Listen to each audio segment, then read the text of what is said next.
Si cette décision est prise, cela signifiera rien de moins que l'implication directe des pays autochtones, des États-Unis et des pays européens dans la guerre en Ukraine. Ce sera leur participation directe, et ce, bien sûr, changera considérablement l'essence même, la nature même du conflit. Cela signifiera que les pays de l'OTAN, les États-Unis et les pays européens seront en guerre avec la Russie. Et si tel est le cas, cela signifie que l'essence du conflit a changé. Nous prendrons les décisions appropriées en fonction des menaces auxquelles nous sommes confrontés. Poutine prévient que l'utilisation des armes à longue portée par l'Ukraine mettra l'OTAN en guerre directe contre la Russie.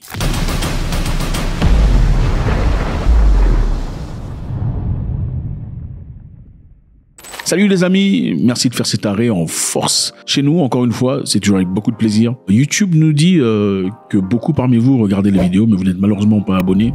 Je vous suggère, s'il vous plaît, de cliquer sur le bouton « Vous abonner » afin que nous puissions pousser cette plateforme de l'avant. Il est important que nous ayons notre perspective. Pourquoi? Parce que le mainstream media nous raconte des bobards. Il faudrait que l'on sache, que l'on comprenne, que l'on compare et que l'on déballe ce qui est important pour nous en tant qu'Africains. On y va. Poutine prévient que l'utilisation des armes à longue portée par l'Ukraine mettra l'OTAN en guerre contre la Russie. Évidemment, Zelensky de l'Ukraine a exhorté ses alliés de lever les restrictions. Depuis un temps, tenu de sorte à ce qu'ils ne frappent pas à l'intérieur du territoire russe. Et Zelensky en pleure. Il veut que les choses changent. Nous voulions vraiment utiliser cette arme et simplement attaquer ces avions sur les bases militaires, pas les civils, l'infrastructure, uniquement les bases militaires. La guerre en Ukraine ou l'opération spéciale par les Russes en Ukraine a fait couler beaucoup d'encre jusque-là. La demande de Poutine fait peur. Évidemment, un pays tel que la Russie qui dit vouloir bombarder leur... Enfin, ils n'ont pas dit qu'ils allaient bombarder, mais ils ont dit qu'il y aura une réponse appropriée si jamais les États-Unis et le reste du monde permettaient à l'Ukraine de frapper à l'intérieur de l'Ukraine. Je vous rappelle ici que quelques pays ont déjà autorisé à l'Ukraine de frapper la Russie, moyennant leurs armes, mais seulement dans le territoire ukrainien. Alors comment on explique aux Ukrainiens qu'il va falloir protéger ces villes et au fond tout ce qu'on voit en ce moment autour de Kharkiv, si on leur dit vous n'avez pas le droit d'atteindre le point d'où sont tirés les missiles? En fait, on leur dit on vous livre des armes mais vous ne pouvez pas vous défendre. Donc nous on reste exactement dans le même cadre. On pense qu'on doit leur permettre de neutraliser les sites militaires d'où sont tirés les missiles et au fond les sites militaires depuis lesquels l'Ukraine est agressée. Mais on ne doit pas permettre de toucher d'autres cibles en Russie et évidemment des capacités civiles ou d'autres cibles militaires. Les Ukrainiens veulent avoir l'autorisation des Britanniques d'utiliser des Storm Shadow, missiles à longue portée, pour frapper à l'intérieur de Moscou et à d'autres parts de la Russie. Pourquoi ils veulent faire ça? Parce qu'ils estiment que les bases aériennes, les bases militaires, les dépôts militaires russes qui permettent des frappes sur l'Ukraine doivent être impérativement touchés. Et si cela est fait, ceci réduirait drastiquement le pouvoir russe sur le plan militaire. Évidemment, c'est comme si on disait que quelqu'un te coupe la main. Est-ce que vous pensez que les Russes accepteraient cela? Point d'interrogation.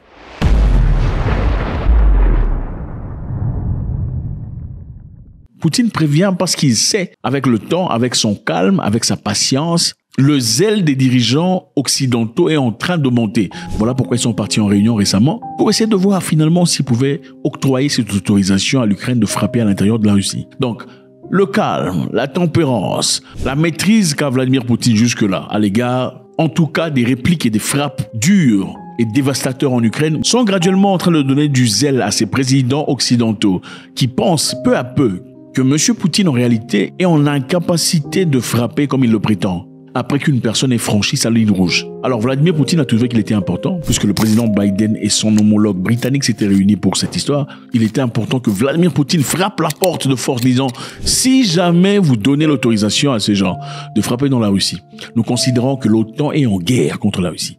Ça ne sera plus Zelensky, ça sera un état de guerre générale. » Écoutez, tout le monde a peur de la guerre. Personne ne veut d'une troisième guerre mondiale. C'est évident. Même les Anglais, les Américains, vous sentez qu'ils ont un peu froid. Mais Justin Trudeau du Canada, ce monsieur très controversé, a des choses à dire. On va essayer de suivre ce qu'il dit. Il affirme que l'Ukraine devrait avoir l'autorisation directe de frapper profondément à l'intérieur de la Russie. Malgré les menaces stériles, les menaces frigides de Moscou, par lesquelles cela entraînerait le Canada et les alliés dans une guerre directe. Donc, M. Poutine est en train de bluffer, d'après Justin Trudeau. Suivant. Vladimir Putin says Russia will be at war with NATO if Ukraine uses long-range missiles deep into Russia. how far into Russia do you think Ukraine should be able to strike? Vladimir Putin is striking regularly in the heart of Ukraine. He's sending missiles and bombs at hospitals. Monsieur dit que Poutine est en train de frapper à l'intérieur, dans le cœur même de l'Ukraine. Et si lui, Poutine, peut se permettre de le faire, pourquoi nous, on ne peut pas le faire en retour? Suivant. At daycare centers, at families and communities across Ukraine, and it was his choice.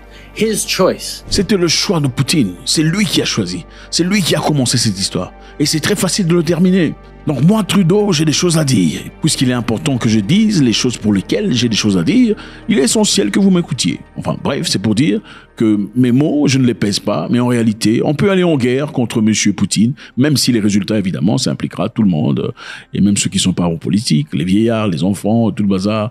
Personne ne surmontera Satan 2 ou Zarmad, enfin bref, mais je m'en fous, je suis Trudeau, j'ai un nouveau coiffeur, et j'ai des choses à dire. To invade a neighboring sovereign nation. His choice to start this conflict, and it could be his choice to end it tomorrow. All he has to do is pull back his troops into Russian territory. But he won't do that. He is not just trying to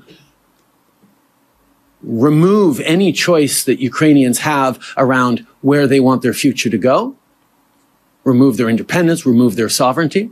He's trying to deeply destabilize the international rules-based order. He's trying to deeply destabilize the international rule order. C'est en anglais, je ne saurais pas mettre ça en français, excusez-moi. C'est pour dire, il est en train d'essayer de déstabiliser la loi établie du monde, en d'autres termes. L'ordre du monde, la loi du monde. Donc, il y a une loi qui est préétablie par eux, quelque part. Vous voulez que je répète? On répète un peu la vidéo. On va répéter. He's trying to deeply destabilize the international rules-based order. He's trying to destabilize the international space rule order. Donc, il y a l'ordre mondial qui existe. OK? Et cet ordre ne doit pas être bougé. Ce n'est pas seulement pour les Ukrainiens, les amis. Ce n'est surtout pas pour les Ukrainiens. La guerre en Ukraine est en train d'être faite parce que d'après eux, M. Poutine est en train de déstabiliser l'ordre mondial. Et ça ne se fait pas, ils ne peuvent pas accepter ça. Parce que c'est leur façon à eux d'exister.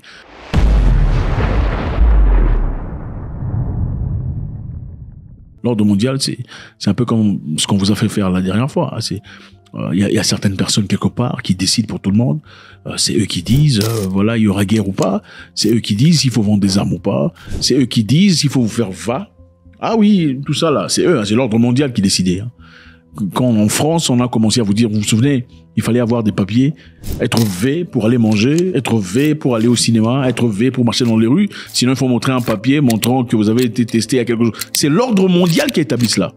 L'ordre mondial a aussi établi un système selon lequel il fallait avoir un papier international, passeport international, enfin, lettre de santé internationale pour prendre l'avion. Vous vous en souvenez? C'est ça l'ordre mondial. L'ordre mondial, c'est établir une société où il n'y a pas d'argent, une société cashless, une société où tout est géré et dirigé par un point central. C'est ça l'ordre mondial. L'ordre mondial, c'est dire que vous ne serez propriétaire de rien, mais vous serez heureux. Tout ce dont vous avez besoin, vous allez aller louer. C'est ça l'ordre mondial qu'on veut établir quelque part. Mais il y a quelqu'un qui dérange. Il y a quelqu'un quelque part qui dérange l'ordre mondial. Et on ne peut en aucun cas perdre la guerre contre cette personne qui dérange l'ordre mondial. L'ordre mondial, c'est dire à l'Ouganda qu'il faut accepter papa, sinon vous n'êtes pas démocratique, vous ne recevrez rien de la Banque mondiale, rien de l'FMI, on va vous ostraciser. C'est ça l'ordre mondial. On ne vous laisse pas l'opportunité de décider, de réfléchir, de vivre votre vie selon votre tradition, votre culture, parce que nous établissons la culture et la tradition que tout le monde doit respecter. C'est ça l'ordre mondial. Suivant. That protects us all. Not just in every democracy around the world, but in all countries around the world. L'ordre mondial qui nous protège tous dans le monde. L'ordre mondial nous protège. Any country with a neighbor with a slightly larger army should be worried if it suddenly becomes allowed to invade and redraw lines on the map. And that's why Canada and others are unequivocal that Ukraine must win this war against Russia. L'Ukraine doit gagner cette guerre contre la Russie. C'est pas qu'il faut retrouver la paix. Est-ce qu'il a dit qu'il faut retrouver la paix? Non, ce n'est pas ça. A-t-il dit, cherchons un moyen de les asseoir pour trouver la paix? Non, il n'a pas dit ça. Il a dit, l'Ukraine doit gagner cette guerre. Il y a une mission bien accomplie, les amis. Une mission bien claire. Parce que quelqu'un dérange l'ordre mondial. Quelqu'un dérange quelque chose quelque part. Alors il faut qu'il gagne la guerre. Contrairement à ce que Trump disait. Qu'est-ce que Trump disait? Trump a dit, il veut que les gens arrêtent de mourir. Quand on a posé la question à Trump, savoir, tu veux que l'Ukraine gagne ou la Russie? Il a dit, je veux que les gens arrêtent de mourir. Can you say if you want Ukraine or Russia to win this war? I want everybody to stop dying. They're dying. Russians and Ukrainians. I want them to stop dying. And I'll have that done. I'll have that done in 24 hours. I'll have it done. Vous comprenez maintenant la raison pour laquelle on ne veut pas de Trump. On ne veut pas de lui. Voilà pourquoi certaines personnes pensent que certaines entités, quelque part en Europe, ont engagé des gens pour finir Trump. C'est la deuxième fois, deuxième tentative. Deuxième fois qu'on essaie d'éliminer un président américain ouvertement dans l'histoire des États-Unis. Parce que son narratif est différent. Il dit, il faut qu'on arrête la guerre. Il faut que les gens arrêtent de mourir. Lui dit non. L'Ukraine doit impérativement gagner parce qu'il y a quelqu'un quelque part qui dérange l'ordre mondial. Suivant.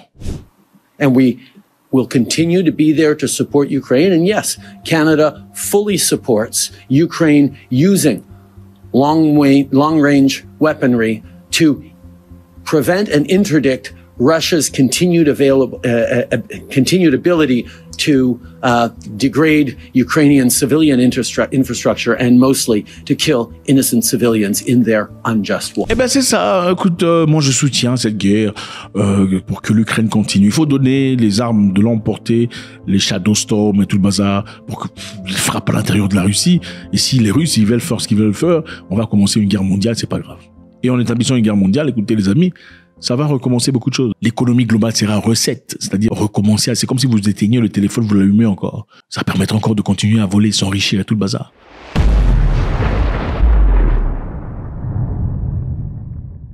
Justin Trudeau est le président canadien, ou peu importe comment vous voulez dire ça. Pendant l'époque de machin histoire, les gens ont souffert au Canada. Beaucoup de gens ont été arrêtés, contrairement à beaucoup d'autres pays ailleurs dans le monde. Au Canada, beaucoup ont été arrêtés, jetés en tôle parce qu'ils ont refusé de prendre le vin. Et c'était sous l'appréciation de Trudeau. C'est lui qui a influencé cette histoire. Beaucoup de personnes sont parties dans les rues pour dire, ça fait quand même 10 ans. Okay, il faut au moins 10 ans de recherche pour trouver un V contre l'histoire là. Comment ça se fait que à cette occasion, vous aviez déjà quelque chose quelque part pour nous protéger? Ça n'a aucun sens. Nous ne pouvons pas accepter dans nos corps, des choses qui n'ont pas encore été testées. Parce qu'en réalité, quand on prend 10 ans, c'est pour tester l'effectivité, l'efficacité, les capacités et même les symptômes négatifs. Enfin, tout ça, comment ça se fait? Nous n'accepterons pas. Voilà pourquoi les trackers, les conducteurs de camions, beaucoup de gens conservateurs canadiens sont sortis dans les rues pour réclamer leurs droits. Qu'est-ce que Trudeau a encore fait? Il a ordonné les institutions financières de bloquer l'argent des gens. C'est-à-dire, Stripe était bloqué, PayPal était bloqué, les comptes bancaires des gens ont été bloqués pour pas qu'ils continuent à manifester. Ça, c'est toucher le droit privé, le droit le plus élémentaire, le droit le plus profond d'un humain. Lui empêcher d'avoir accès à son propre argent pour lequel il a bossé dur. C'est en ce moment-là que ceux qui avaient des dollars canadiens en papier, qui ont pu acheter à manger. Ceux qui n'en avaient pas en papier faisaient usage de téléphone. Vous qui aimez les téléphones, la technologie, cela était incapable de faire quoi que ce soit. Parce que Trudeau faisait application de l'ordre mondial qui était attribué et donné par quelqu'un qui n'est même pas président, qui n'est même pas médecin, on ne le mettra pas. Vous connaissez de qui on parle. C'est lui qui a dit, si vous ne faites pas machin, le monde ne redeviendra pas ce que vous en souvenez. Il fait partie de ce clan-là.